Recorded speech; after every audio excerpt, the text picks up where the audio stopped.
ایک بات آپ نے کئی دفعہ سنی ہوگی، میرا بڑا دل کرتا ہے پھر سے اس کو دہراؤں۔ میں نے اسے سینکڑوں بار پڑھا ہے۔ جب طبیعت پوری بے چین ہوتی ہے اور اپنی ذمہ داریوں کا احساس کرنے کو دل کرتا ہے نا، تو پھر خیال آتا ہے کہ ہم بھی پڑھیں ذرا ان چیزوں کو۔ بار بار پڑھتا ہوں تاکہ احساس ذمہ داری پیدا ہو۔ آپ کے غلام اسلم فرماتے ہیں رات کو میں اور جناب عمر نکلے تھے تو ایک مکان میں ہم نے دیکھا کہ ایک عورت نے نا، اس کے بچے بار بار شور کر رہے ہیں اور وہ کچھ پکا رہی ہے، آواز آ رہی ہے۔ تو حضرت عمر نے دروازے پہ دستک دی۔ کون ہے دروازے؟ کہا میں ایک غلام ہوں۔ حضرت عمر کہتے ہیں غلام ہوں؟ بہن کیا مسئلہ ہے، بچے کیوں رو رہے ہیں؟ تو بی بی کہنے لگی تمہیں کیوں بتاؤں، جاؤ نا اپنا کام کرو۔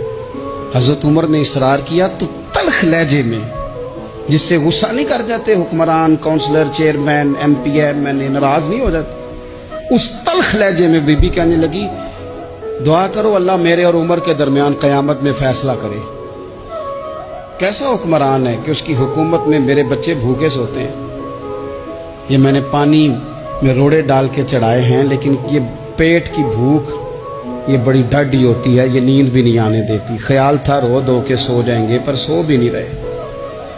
حضرت فاروق اعظم دوڑے گئے، گھر سے سامان، اناج، غلہ کندھے پہ رکھا۔ خادم کہتے میں نے کہا کہ مجھے دے دے۔ فرمانے لگے چل تو وعدہ کرنا قیامت میں بھی میرے بوجھ اٹھائے گا۔ کہ حضور نہیں، وہ تو میرے بس کی بات نہیں۔ فرمایا پھر مجھے کرنے دے۔ دوڑے آئے، اس خاتون کے دروازے پر لا کے وہ چیزیں رکھی۔ کہا بہن اگر تو پردہ کر لے تو یہ غلام نا آج کھانا پکا دے تیرے بچوں۔ پھر وہ گھی چڑھا کے، چینی ڈال کے، کچھ سامان پکتا تھا وہ کھانا پکایا۔ غلام کہتے ہیں جب پھونکے مارتے تھے تو داڑھی سے دھواں نکلتا تھا، آگ جلاتے تھے دھواں نکلتا، پھر کھانا پکایا، پھر ان بچوں کو کھلایا۔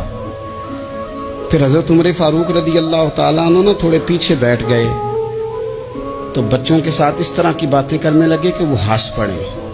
جناب اسلم کہتے ہیں بچے اس بیوہ کے ہنستے تھے، بچے ہنستے تھے اور عمر روتے تھے۔ جب وہ ہنستے تھے تو فاروق روتے تھے۔